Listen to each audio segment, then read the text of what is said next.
everybody, and welcome to the Institute of Health and Social Care Management and our combined health and social care digital technology group. This is a round table event today where we're going to be discussing what for some of us might be a slightly sort of eclectic, nuanced, kind of definition-based kind of thing around EPRs and PHRs.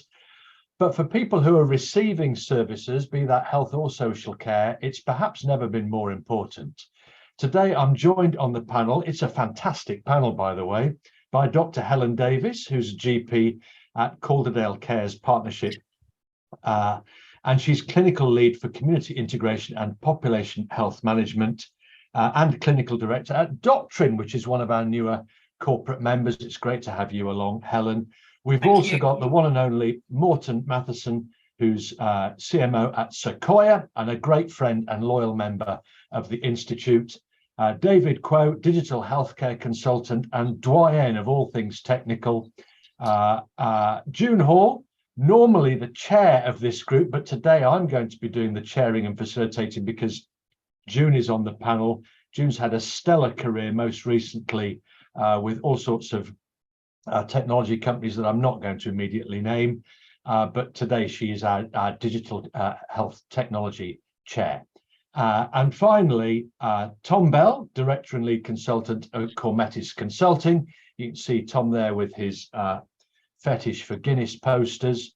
And finally, Shane Tickell, CEO and co-founder of Voror Health Technologies. And you'll notice here above me, delighted to say that Voror are sponsors of today's event. So look, it's fantastic to have you all. The only way we can possibly start this is to start by saying, what's all the fuss about? Have we got this all wrong? Shouldn't we really, instead of talking about complex acronyms between EPR and PHR, shouldn't we just be saying, can we just start with the patient and service receivers of the care that we offer and work backwards? And whatever you want to call it, you can call it that. But we don't really seem, as far as I can tell, to be getting any nearer this ideal of enabling patients and service receivers to make their data available to whomsoever they choose. That's my first question, therefore. So it's quite complicated with so many of you on the panel. But I'd love to start with Helen, if I may, because she was first here, and I think it's only fair that we start in that regard. Helen, what do you think?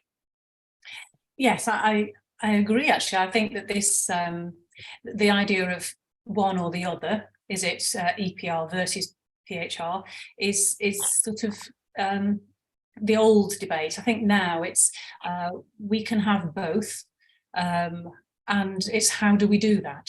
So when I was trying to sort of get that in my head, I was thinking that there's three ways of looking at this, three aspects. There's the sort of the technical architecture, the data architecture, and then the sort of functional design that needs to be driving the other two, I would say. So I think that to make a record, and I agree that the acronyms are so confusing, that actually a record should be one which is fit for the future.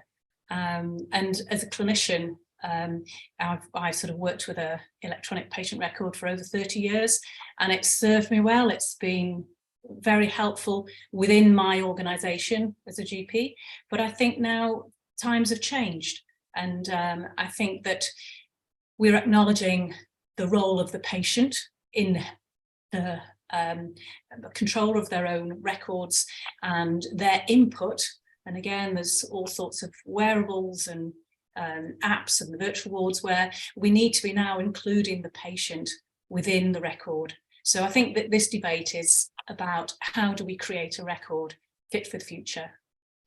Okay, I like that, Helen. That's a super answer. I'm just going from my perspective here. We're going to let our audience come in and talk about this when we have a Q&A towards the end. June, just for the uninitiated, would you do us the great service of explaining what the heck the difference is between EPR and PHR, please? Well, the way I see it is, the EPR looks like a clinician-led system, and it's more for use by clinicians and contains more clinical information, where the PHR will try to transfer ownership to the citizens so that they've got access to the health data.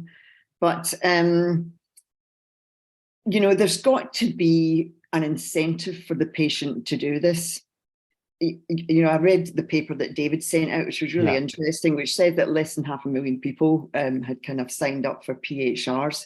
But then when you look at that compared to the NHS application, and that's what I mean, that's another thing that we've got.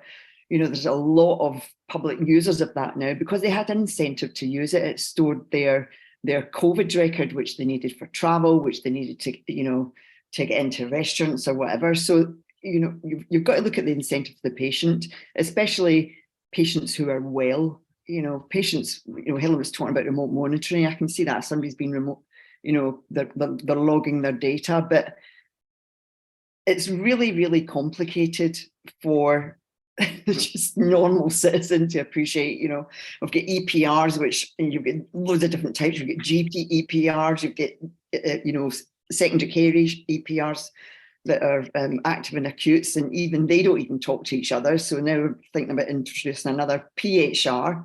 And I think we need to really get the strategy straight in terms of what is the end game, what is it we're trying to achieve, and what's the benefit for the patient. As ever, the voice of reason, so early. Thank you. And it's nice, actually, you and Helen rather agreed on both of those. I'm going to come to David Quo, if I may. David, I've looked at your document that you sent a few of us earlier. I think Jade is putting that in the chat now for people to be able to access. But there are these local health and care record exemplars that have been created in the NHS and so on.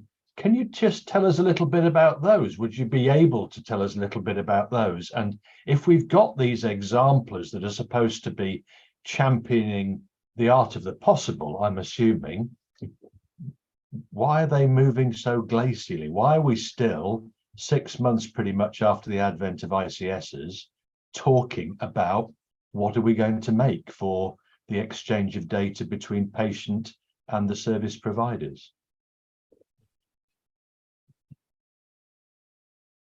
You're on mute currently, David, forgive me. Sorry. So I'm actually not an expert on these local health care records systems. I know them more recently as shared care records, and I think we all understand that the shared care records are intended to be a, shall I call it a repository, but anyway, a place where subsets of data from GP systems, hospital systems, and indeed social care and other organizations within an ECS are meant to be extracted and pulled together for access by, I think, providers and patients. So that, I think that's the idea behind these shared care record systems. I understand that there's intended to be one. I mean, strategically, there's supposed to be one shared care record system per ICS, more or less. And I understand each ICS has more or less been funded to do so by the center, at least to some extent, and each of them are on their own journey towards implementing such a system. So that's what I understand them to be and to be where they're at. I mean, you mentioned glacial progress. I'm not sure why the progress is slow. I have my own view about that. My own view is feel free to share it with us, David. Yeah. Okay. So sorry. So I mean, so my own view, and I think I'm probably in a minority in this view, but never mind.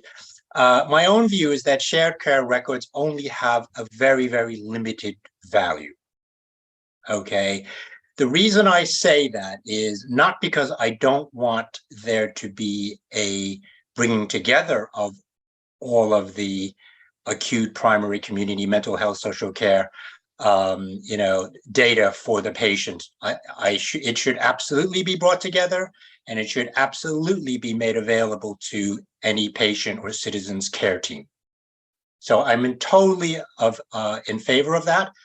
I just don't happen to think the shared care record system, as has been conceived and as I understand them to be deployed, is really going to go very far in providing the big answers that I think we want them to. So I have seen evidence of clinical value of shared care records. So the Dorset Care Record, there are various advanced shared care records around the country, and they have absolutely provided documented clinical value. Right. Okay, I'm not denying that, but I just think strategically they are not the solution. They may be a stepping stone. And the reason I say all this is because A, they are pretty much only view only.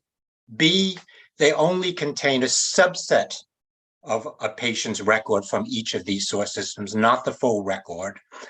C, they are frequently out of time, so they're not always up to date in all its elements. And more importantly is 4 and 5. So my fourth criticism is that no one seems to be managing seriously the data quality in these systems.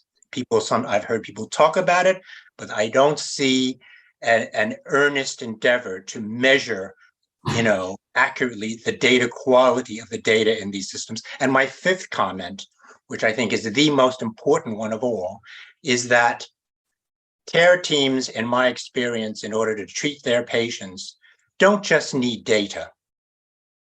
They need functionality, as I think Helen referred to. They need systems that support actions and behavior, otherwise known as workflow and processes.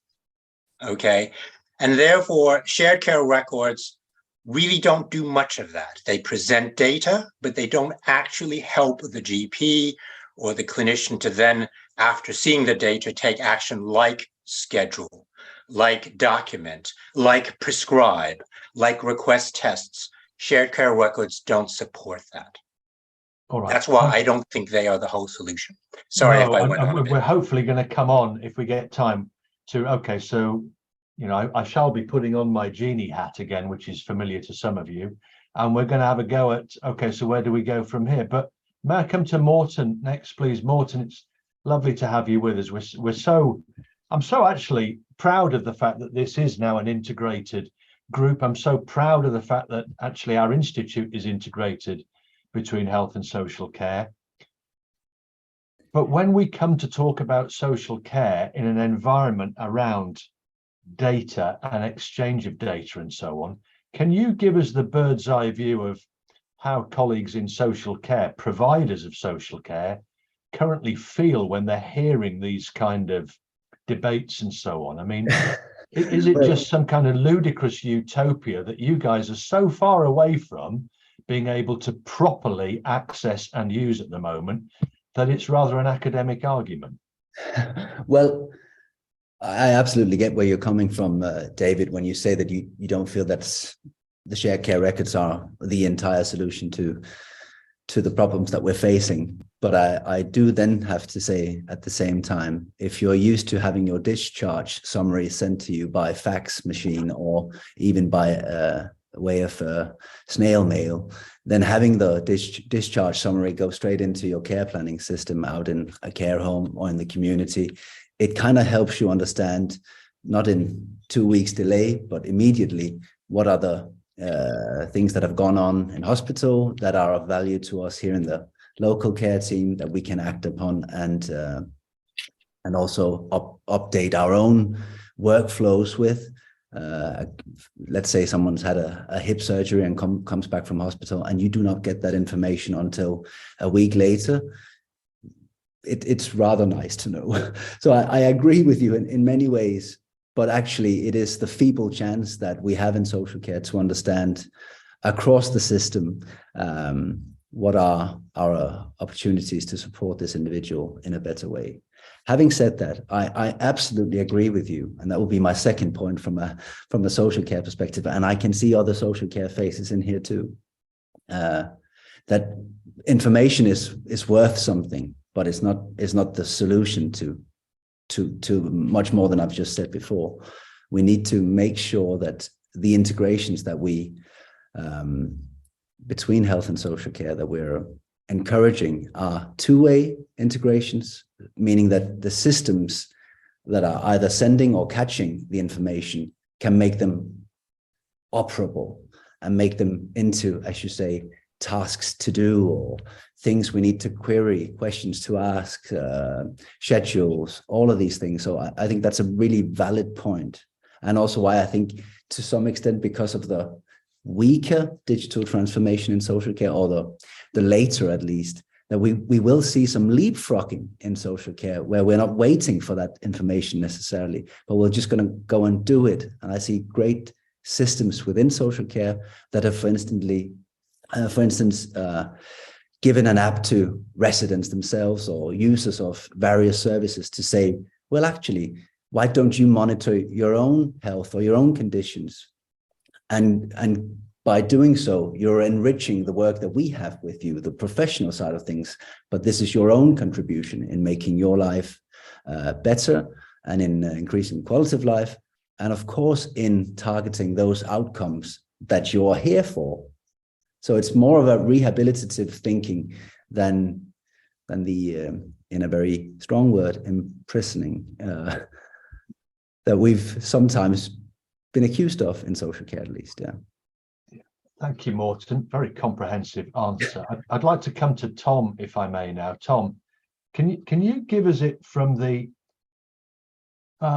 patient backwards perspective at the moment? Do you? I mean, you've got some tragic circumstances of your own where I don't need to go into it in detail. We don't have time today. If you're interested in Tom's background, do by all means Google his background quickly, and that will all become clear. But essentially, you were failed, if you like, by a system that either didn't take concerns seriously or willfully ignored them. And it strikes me that the sort of data system that David and Helen and co have talked about would have been more comprehensive, and the data would have been impossible to ignore at that stage. Is that the thing that we're really after, where we want certainty around how people are presenting, either for health or for social care? Thank you. Yes. Yeah, I was going to say, don't Google me too much. I think there's a video somewhere of me with a onesie on drinking a pint of Guinness. But we talked earlier about a system fit for the future, and I think, I wonder if we mean a platform fit for the future. If the noise from next door cement mixer gets too much, by the way, just let me know.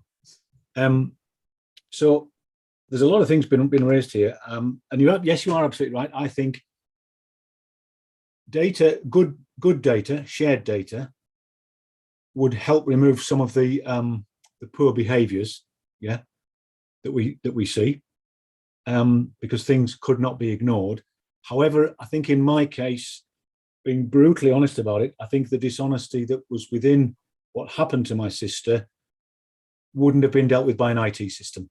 That's my own take on it. I think there was behaviour there that was going on that would have been, it was deliberately kept off the paper records base as it used to be then, which I think would probably have been deliberately kept off an electronic record if it could have been. And I'm saying if. Then some wonderful points here about the winners in this, in terms of patients and the system. And my thing with data is, so my background is a business advisor. I worked for Carlsberg for some time. Improvement begins with understanding. John's probably sick of me hearing of me saying that. That's my mantra, if you like. That improvement begins with understanding, and that's at the system level. It's at the individual level. So the more we understand about our health, the more we can do about it. The more the system understands about us, the more it can do about it. You know, information is that starting point, isn't it? I'll take David and Morten's points entirely, that those things in themselves aren't triggers, but they're a basis. If we've got good information, and as David said, the quality of the data is good, then we can go the next step there. And if we look at how, let me bring this to life for you. So you walk into an integrated care system, walk into a chief executive of any NHS trusts, yeah, and you say, where's the performance dashboard that tells me what the type and frequency of demand is? And they look back at you like you're speaking Swahili, right? 20 years ago in Carlsberg, we had that stuff, and we were flogging sugary alcoholic liquid to the masses, yeah? We weren't delivering healthcare. In fact, there's a bloke who started his life selling books on a website, which some of you might remember, called Amazon. The website that he kicked off on was horrific, wasn't it? You know, remember that first website? Oh, by today's standards, it looked terrible. The design was horrendous. But there's a guy who set up his life selling books. And the grasp of data that Amazon has shouldn't be ahead of the NHS's. You know, we're approaching the 75th birthday of the NHS next year. If there is an organisation that is tasked with something important that should have got its head around IT by now, it is the country's national health system. It is frankly an absolute disgrace that we are even having this conversation. That is not a criticism of anyone that's here, you appreciate, but we're here because we're in a gap. We're only here because a gap exists. The NHS, whether it was the National Programme for IT, those who can remember that, yeah, whether it was that or whether it's something else, you know, the NHS should have a handle on IT that it doesn't have. And one of the questions I would ask, and I'm Jade or John call time on me when I'm running out of time, but if you asked who's in charge, yeah, I don't think anybody knows. The very fact that we've got different ICSs doing different things with different ideas about what good looks like within them, that doesn't feel like a national health service or a national care service. And so I think when you look at the debate, whether it's EHR versus PHR, I think Helen's absolutely right, it's both, yeah. But I also think they are two distinct things. I think the NHS should own something, just like Amazon owns its database, yeah. And I don't mean data as in the personal data, I mean, Amazon understands the type and frequency of demand being placed on it, right down to, you know, it's got it nailed, yeah. That information to the NHS, not just to the patient, but that information to the system is so undervalued. If the NHS had a sense of what type and frequency of demand looked like, what it could expect from who, what it was doing, who it was doing it with, the frequency it was doing it, and where it was doing it, all those other things, yeah, that's called business intelligence in the private sector, yeah. But in a sense, what we have is we don't have an intelligent healthcare system. That is where we're at right now. Apologies if this sounds a bit brutal and harsh, but I kind of think that's where we are. No, that's fine. Just briefly now, because I need to move on to Shane and then get into some absolutely. other I mean, I've done work with the Professional Record Standards Body. I've done work with NHS England on practice websites. It fascinates me that the Professional Record Standards Body is not part of the NHS. With the greatest respect to them, and they're a lovely bunch of people, they should be part of the NHS. What is it that we've got this NHS digital thing that's now been absorbed within NHS improvement? I'm never really quite sure what that was about, what happened, what did it achieve, what didn't it achieve. But I think where I'd like to see this go is I'd like to see the NHS take on responsibility for creating the NHS and stroke social care health record, yeah, the electronic patient record piece, because that for me is the first step on what would then be a long journey towards how do we then integrate all that other stuff, you know, the sexy stuff that we like to talk about, some of it very aspirational, you know, how do we get our Garmin and our Fitbits all feeding into our da-da-da-da-da, yada, yada, yeah. But until somebody grasps this nettle firmly at the centre, says, right, this is the direction of travel we're going in. And my final point, John, would be, when I was trying to implement technology into the NHS in Cumbria, I was very fortunate to be given an audience with, she was then the Finnish health tech minister, yeah. And I said, why do you think it is that we're struggling so much to do something in Britain? And she said, it's really simple, Tom. Nobody will make a decision. Now, that could be that we're in the shadow of NP Fit, so everybody's worried about making a mistake again. But the Finns have made leaps and strides towards good IT in their healthcare systems because they were prepared to make decisions, not always popular ones, but somebody has to make a decision. Shall I climb off my soapbox before I fall off it? Yeah, I need to move along. I'm going to come to Shane, who's the only one of us who's not spoken yet. Thank you for your patience, Shane. Some great points there from Tom. And if you want to make some comments in the chat, feel free to do so. And then I'll try to then come back and address some of the key questions when we have a bit of a Q&A towards the end there. Shane, part of this, it's always being discussed, is the extent to which we should enable citizens to divulge their data, and the extent to which the system, we'll call it that, of health and social care can be trusted to look after that in an appropriate manner. and we've had endless conversations, even in this group, over the last 2 or 3 years on that theme. I wonder, are we looking at this wrongly, and perhaps we might go to the idea of just showing citizens what we already have, talking about the challenges that we face in trying to overcome diseases and treatment protocols and diagnostics and so on, and then say to the whole citizenship, if you would like to give us your data and this is how you can do it, then we will take that and we'll do with it whatever we feel like doing, but we will not sell it. It'll not be used for commercial gain. It'll just be used to advance our understanding of the human body and our understanding of how we can make it better.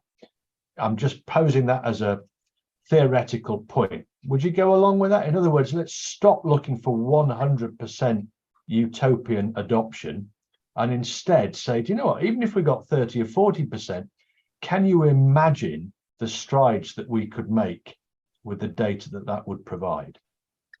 Discuss. So what might astound some people in the professions is that for 25 years, 90% of the population in the UK has expected us to have their record. If you ring 111 out of hours, GP, hospital, social care, ambulance, 90% of the population, and actually up to 95%, expects you to have the information you need to provide the care that they need at that point, whether that's social care, whether that's in housing, they expect it. The professional, and even this week I've been on inquiries and other things where people are still debating the question about access to information. I don't know who's in charge, but I know who's in charge supposedly of everything to do with digital inside the NHS, and they produced a strategy paper last July. It was the 9th strategy paper in 4 months to do with health and data, and they talked about a data pact with the public, and I criticize that. I think it should be a data promise, and actually the promise isn't, John, that actually we can't sell and use your data, but what if we have an honest conversation, which is, and it has been happening for a number of years, but and I'll give a link to the One London research when they spent a couple of £1 million and a year or so getting real research and saying, what do you on the people on the street think? And that is, you can have the data, you can even make money out of it if it's for the NHS and for the good of our people. What we don't see is, what if we could cure all diseases over the next 100 years? That's what we can do. Is in my lifetime, I'm thrilled to have seen that we have prevented ladies from getting cervical cancer from inoculations when they're in the teens. That's now happening. That should eradicate vastly great swathes of the HPV virus from causing those cancers. That took 17 years, and that's a typical cycle of change. What I would say, if I may, and I know it's been really hard to follow all of you because it's been such an eloquent conversation to this point. I think fundamentally, it's not a PHR, EPR. There is a bunch of professional information people need to support an individual, but the individual is the one that's at the end of the block here. And I would, Tom, it's incredibly, I don't know if you're from Cumbria, I'm a Cumbrian, but what you've reminded me of, I worked in hospitals and I worked in industry, but my father had a complex incurable blood cancer that was beautifully managed for 10 years, like a chronic disease 30 years ago. But manually, he was followed up with his appointment, and he missed a couple of appointments, and his disease then became unmanageable. And I went through end-of-life care with him. It was a long, protracted thing over 6 months and involved all the agencies. And that inspired me to get into this sector. And my belief is that we need data from conception of life, through life, and to the end of life. And it's not an NHS social care thing. It's a people thing. And at the same time, his brother, he was on warfarin dosing. And he was better at dosing himself than any clinician ever could be. He managed his diet, his alcohol, his exercise, and he managed it beautifully for 10 or 12 years. And he was in his 80s. So we don't need, we've moved forward. We've got all this wonderful technology, smartphones and what have you. And just if I may, I'll finish, because I'm privileged to hear and see some of the things that are happening. The NHS is now what it's called channels. You've got the NHS app, you've got the NHS website. The plan is that you will be able to access data for yourself through those channels. I call it, it should be a national health record. I can't remember who said it here, but I think we need a national health record. And I think actually it is you as an individual are the single most biggest influence on your well-being, your health, and managing your illnesses. And we will all get ill. We will all get ill, and it will be 70% of the cost of the healthcare system is on managing that illness today, and we need to try and shift it. So I mean, I could go on for way longer, and I won't. But I think this is about well-being. It's about health, and it's about maintenance, and it's bringing the 50 years of thousands of computer systems and getting them to talk to each other. And there are ways in which that can happen. It doesn't need to take another generation. It doesn't need to take another 10 years. It is starting to happen now. And John, I'm as thrilled and proud that we're bringing health and social care together. But it's an individual person through their life and through their death. And it's a generational thing that we need to think about. So it's how do we access, and the one thing that's missing from the budgets, from the plans, from the strategies right now is the person actually having the biggest influence on their data and their well-being. All right. There's been, Morten, go ahead. Just to show you a thing, if I'm allowed to share my screen, I just want to show you a small thing. And I've already logged in because I was hoping I could get to share this with you. Okay, you'll see yourselves over here on the right. Right now, I'm in what you just described, Shane. I'm in the Danish. I know it's in Danish. Don't worry about this. It's health.dk. I know of the Danish thing. Now. Brilliant. This is me, Morten Mathiesen. These are my children, Oscar and Milo. If I go to my health journal here, I can look at my journal from hospital, my practitioner, my medicine card, the register for a patient register. I have all sorts of things, all my vaccines since I was a child. If I go to show you my record, you'll see I'm a lucky man. My last entry was 2011 from hospital. I can see all of this all the way back to, let's see, the first time I was in hospital. And if you understand what this is, it's probably me breaking something. Yeah, and I just thought it was stop sharing. I don't know. Can I stop sharing? Here we go. I just wanted to show you how from various sources, because it was sanctioned from that person you're talking about, the individual on the street, it was sanctioned from the public to have a thing where I can follow me and my children's health, dental health, everything. It's all in that one place. And it's sanctioned on all systems that want to contribute in this to throw their data into a national cloud of some sort, which this really is then. And you're all contributing. But what I am taking up from David's point earlier on was I can't do much with it as it is right now. It is just information still. But the individual practitioners, be they who they are, can make use of it and each double down on enriching that type of information that we've got from the various sources. Sorry, I'll stop now. No, thank you, Morten. That illuminates this this challenge for us, I think, perfectly, because I want to spend the next 20 minutes really just getting from each of you an assessment of, I mean, I've written down here, who's in charge, what do we need, how can it be done? Who's in charge, what do we need, how can it be done? And that's the question. That I'm not going to do any more questions. They are the three questions that all six of you can have a bash at in a moment or two. I'm just giving a bit of kind of feed in here so that you can all gather your thoughts a little bit.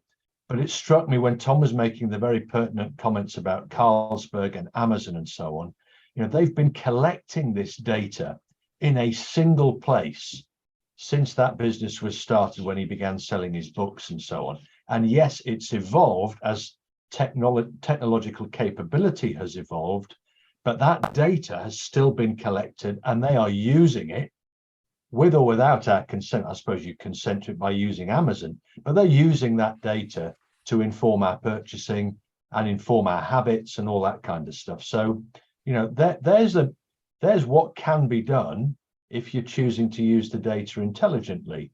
I suspect the problem at the moment is we don't really know on a consistent basis across the United Kingdom what each individual's patient data even looks like, because we've got all sorts of different systems. Nobody is in single charge of this, that much is clear. and we're not absolutely unitedly certain about what we should do next. But the 6 of you, and this is being recorded, can perhaps now give your insights in this. So Helen, who's in charge? What do we need?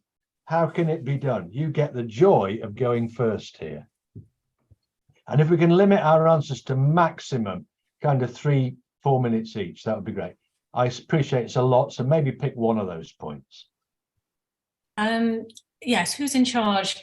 Things keep changing all the time. That makes it more difficult. And I suppose it sort of does lie at sort of NHS England level, but quite who is the person making the decision, I don't know. So we need to appoint somebody. Okay, perhaps we need to appoint somebody.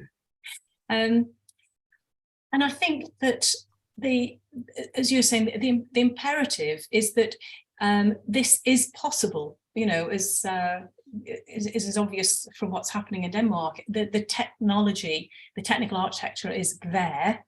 So it's the other conversations, the data architecture and the functional design that we need to be talking about, and what is needed. So as you say, we should be driving the conversation from what is the health and care service of the future that we need to be providing for.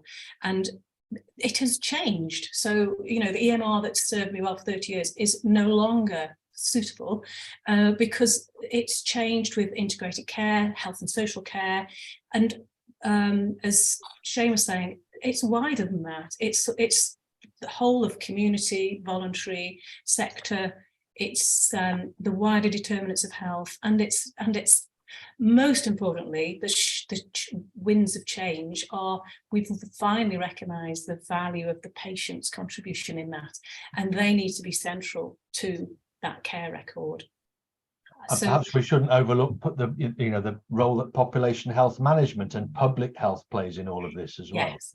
I mean, in my role at Place and community integration, one of the frustrations is we're trying to put together population health management approaches, and we just don't have that combined data that allows us to see the person in totality. So that holistic, integrated approach we can't do. So we can't, again, we're limited in how we could address personalised and participative care.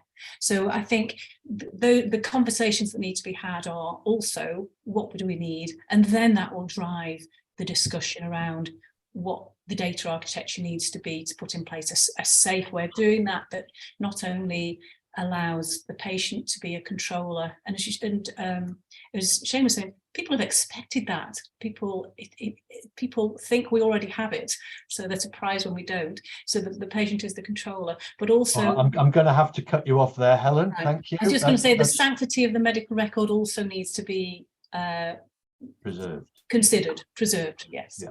Okay. Thank you, June. I've got to come to you next. I can't wait for this. You always give such insightful answers. I don't know. What's your take here? Who should be in charge? Perhaps we should ask that question. So who's in charge? Who should be in charge? What do we need? How can it be done? You choose how you want to answer that. Well, you could put somebody in charge and you could give them a mandate, but would they be listened to? Because they haven't been listened to previously. You know, you really need the buy-in of the clinicians, especially at an acute level. You know, I think the GPs systems, you're using the same systems in different practices, but at an acute level, I don't think you've got the buy-in of the clinicians to use this digital technology. I mean, I was really surprised. I had a bunch of clinicians in secondment within my company, and I asked them what they did, and they said, I work at St George's, I work at Barts, I work at King's. Not one of them said I work for. You know, so they're very loyal to their, you know, the Royal College of Orthopaedic Surgeons or the College of this, but, you know, they've got to be loyal to the NHS and to the, you know, and the patients and see the benefit. So I think you can put somebody in charge, but getting the buy-in of their users is always going to be the challenge. Whereas in a corporation like Carlsberg or, you know, Pepsi Cola, Walmart, you name it, you get somebody at the top and they say, this is how it's going to be. and that, we're going to use this email system, we're going to use this customer relation management system. It does not follow in the NHS because you've got so many chiefs, and it's not one organisation. There are many organisations and different types of roles. So putting the patient in charge would be great, but then you've got to get the clinicians to understand it and appreciate the data that the patient's, contributing, because up till now, if you go in with your health app or your Apple app and go, oh, this is showing abnormal readings, they're not interested. So I think we've got a major challenge, and until we change the attitude that this can really deliver benefits to the NHS, I don't know. And the training as part of that, I'm guessing, there's a big training role to play in all of that as well, I guess. Oh yeah, I mean, and when you look at the NHS at the moment, we've got an uphill, we've got a mountain to climb here, because digitisation is definitely not on the front agenda. They've got bigger problems than that to solve. All right, thank you, June. I'm going to come to David, I think he's next on my rota here. I've kind of jotted it down. David, how would you address these questions? Who should be in charge? What do we need? How can it be done? Yeah, who's in charge? I think it's Tim Ferriss. I think officially has been given the in charge position. So he's a designer. He's not necessarily the person that says do it, is he? I never heard that. I'm not going to knock you down.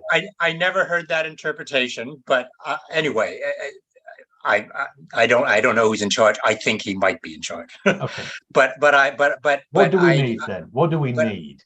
Yeah. I mean, can I just quickly say, I thought Tom Bell's points were so foresightful and bold and refreshing and so needed.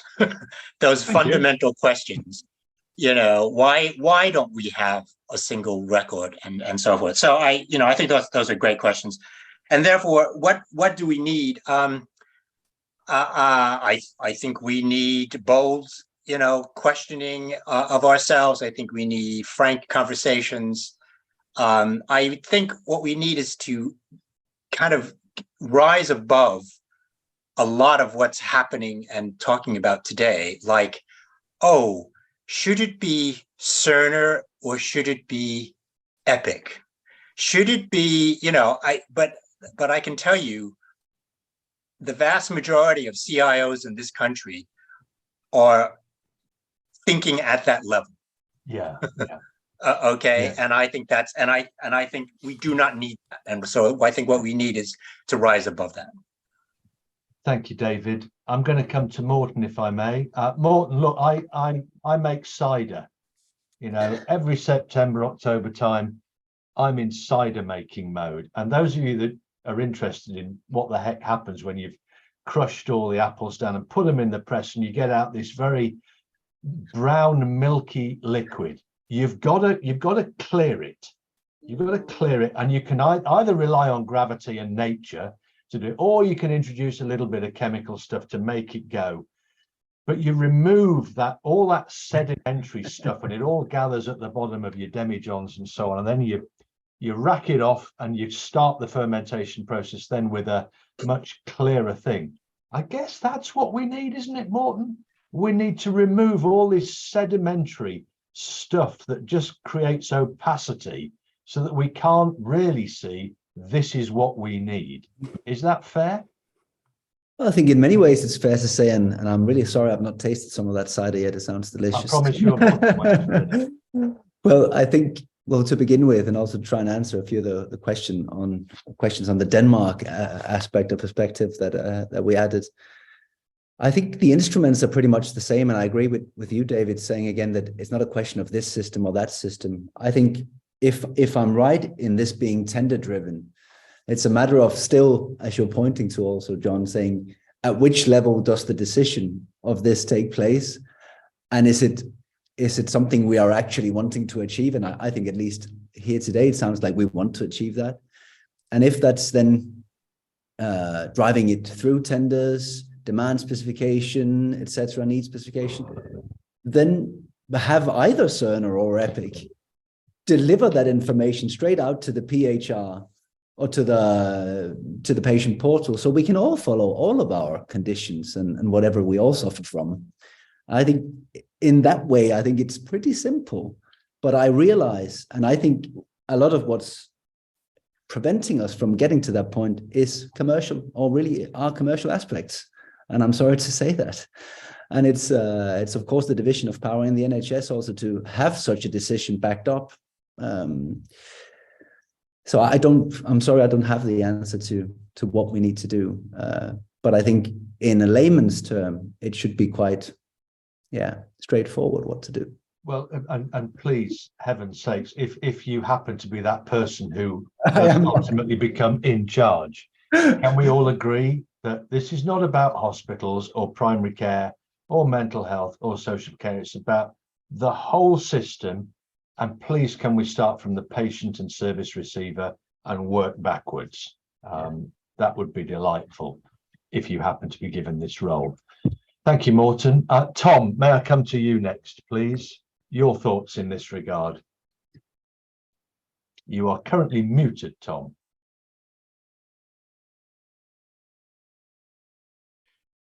Yes, just discussing something very briefly with my wife there, so apologies for that. I needed to mute. The answer to the question, who's in charge, is nobody. I think that's fair to say. Who should be in charge? I think Amanda Pritchard needs to make this a #1 priority, and along with her social care counterpart, needs to set the agenda and say, this is my culture will eat strategy for breakfast, June. I think you're right about that, yeah? It always does, it always has. The but you can feel coming is that when people say, well, Carlsberg is a commercial organisation, so they could say, just get on with it. There's something strange in that relationship, isn't there? Because Carlsberg was just producing beer and it was in a competitive marketplace. And when we say that actually we've got clinicians in the NHS who won't do what they're asked or who won't do what's best for the patient, then yes, there is a job of buy-in to be done. And Carlsberg did the same, by the way. They sent an advocate round every one of the premises, wherever they were, and said, this is the direction we're going in, yeah? Decisions made. These are the implications of it. If you're going to struggle with it, we'll help you. If you don't want to work with it, then we'll wave you goodbye on good terms. Thank you very much, but you know, you're not on our bus. Now, we're paying for the NHS, but I have a choice of where I buy beer. So there's something strangely, pardon my French, arse about face about this notion that we have that if you're in the private sector, somehow you're more able to do these things than you should be in the public sector. I don't have a choice about where I get my healthcare or how I pay for it. Yeah, don't have a choice of GP provider or a choice of local hospital. What I should be able to do is say, hang on, why aren't they being held accountable if they're not implementing the systems that are available that would help me as a patient? The biggest win the NHS can do at the moment is culturally, but that's a huge lifetime's job. In terms of Shane's point about how quickly this stuff can happen, the next biggest win is to get the IT right, because that has implications for the patients, it has implications for the system, and it also, for all those consultants who are worried about implementing IT, it has implications for capacity and capability. There's a lot of things that could be done right now with IT that are absorbing consultants and clinicians and healthcare staff's time that don't need doing. You know, Peter Drucker made the point that we have the technology in place now basically to do half of all of our workloads. And I would say in many respects, GPs, if they don't grasp this stuff, are at risk of being left behind because there are a lot of misdiagnoses that a good AI machine would take and make a better decision than presently the primary care system does. It is so fragmented and inconsistent. It is quite incredible in this day and age that we're in. So who's in charge? We've covered that one. What needs to happen is we need a conversation to say, this is the direction of travel we're going in. So once Amanda Pritchard and her counterparts have said, right, this is the direction we're going in. We're creating a shared platform, cloud-based, whatever it might be. Yeah, we're going with Amazon Web Services, whatever it is. So we're going to get the platform right. Here's the ultimate aim. So there's the vision, there's a goal. And then what needs to happen then is everybody needs to be got on that bus. And it's one bus. It's not 30 integrated care systems buses, 240 trust buses. It's one bus. And it says that's the direction of travel that we're going in, folks. Well, amen to that, Tom. Thank you very much. Shane, my local angling club, of which I'm proud to be a member, I get access into the database for me to have a look at the information they hold about me. They know all sorts of stuff about me, about my age, about my gender. They've got all of my catch records, which, by the way, if you're interested, have been pretty poor over recent years. They've got all kinds of information about me, and yet my local NHS trust would struggle to match any of that in terms of its simplicity, access, and relevance. Discuss. So what I'm about to say is based on 25 years, of which 23 have been spent supplying electronic patient records. And at one point, I worked in a company. I was responsible for 300 different electronic patient records from cradle to grave. That's not 300 deployments, that's 300 different products. That company still exists today. I'm not part of it. But in my 23 years, I realized that actually it's data. So if you bear with me, I'm going to try and summarize in about a minute, but in a structured way. I think the single biggest thing that has held us back is self-interest. It's not a commercial on its own. It's self-interest inside the organizations. And frankly, it's a bit of knowledge. I don't want to really say ignorance, but there is some ignorance that has said, no, we're doing it over here this way. Thank you. Actually, it's about opening up. So self-interest has held us back. It is about people protecting their jobs. And that's not just technology. That's endemic across other parts of the health and care system. I'm privileged to be involved in a lot of NHS digital and other aspects. And recently I was asked to finish off over the round table of an NHS digital day about NHS platforms. And the thing about leadership is some of the leaders there had only been in the industry 4 years, some had been there 2 years, some commercial, these are people inside NHS digital. Others who were in industry had probably been there 10 years. I've been there 25. They didn't have the answers. And I think the truth is nobody has all of the answers. And when it comes to leadership, although Tim Ferriss is technically responsible, personally, I think he's not got the capabilities that is needed. So here's what I said to that audience. And let's say not many people smiled when I said this. Do not wait for a strategy. Do not wait for money. Do not wait for a decision from the center ever. Because in 25 years, I've seen a lot of leaders, some good, some not so good. One thing that happens is there is no consistency. But we, people on the call here, we understand the challenges, even if it's in our area and even if it's at micro level. So no strategy will deliver. No strategy will ever deliver everything. And actually, they will never be bold enough either. Somebody told me that who writes them this year. They said, you'll never get a bold strategy from a politician or a leader in healthcare. Push for all things good to become great. If you've got a good thing, push, tell people about it. People are opening up. Agile, incremental change is actually what's going to happen. Steal with pride. Morten, that's fantastic what we've seen there. However, we've also got aspects, as David said, we've got aspects here. We're only at level 1 of shared care records. You can see stuff, that's great, but we can't send back yet. And the third level is actually a bridge to the future. So wrapping up, central and local is really helpful. And people at the center are saying, we don't have it all, but we'll try and help you do things locally. It doesn't matter who's in charge. The change, hang on. So there is £2 billion. I'm chairing dialogue between NHS and EPR suppliers right now. Doesn't include PHRs. It does not include the front face of actually interoperating. So you'll never get it all. There's £250 billion going into setting up research data. My view is, it can all be done now. And I know, Tom, you mentioned PRSB and others. PRSB was actually spun out of the NHS, so it didn't get distracted. It actually was an NHS body. Please, thank you. Collect the data, real time, normalize it to SNOMED CT and another library, use it for population health and research. And we all have to push this. Don't wait for anyone at the center. We've all got to be open to listening. And what I will say, at every aspect of the NHS centre at the moment, I'm hearing people other than Tim Ferriss are being open to listening. All right, I'm going to don the genie hat. Okay. So what I want from all of you now, we've got about 4 minutes remaining. I want from all of you now, if you were given one wish for the next step, what would it be? I'm going to give you, I'm the genie, I can do this, and give you one wish for the next step. What would it be? Okay. Who looks ready to answer this? Tom Bell looks like he's ready. Go on, Tom, you start us off this time. You're on mute.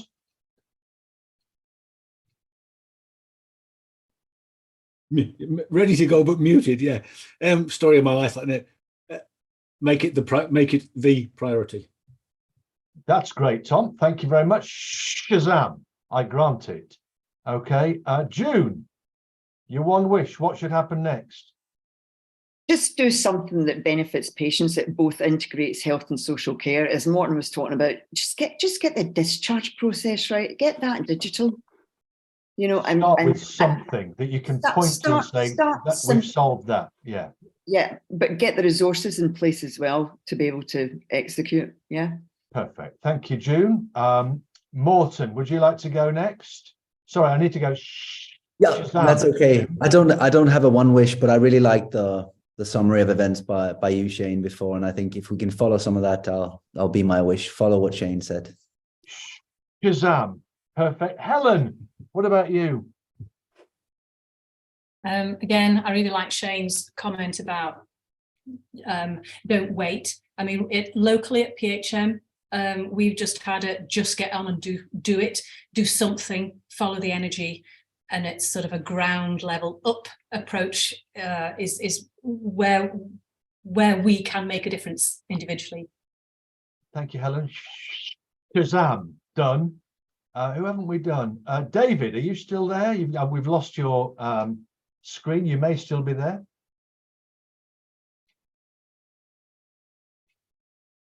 Okay, Shane, what about you then? Single data platform that takes all data of all computer systems nationally. Normalize the data, make it available, and it's a bridge. It's not just for now, it'll solve all the discharge problems and what have you, but it's a bridge to the future of new technologies and people to invent things and ways of doing things that haven't been thought of yet. Get the data together and clean Shazam, done. There we are. We've lost David. I think he's probably got. Can you see, by the way, the sun has come out in South Wales. We've had fog for 2 days. The sun has come out. That in itself should give you all hope for the future.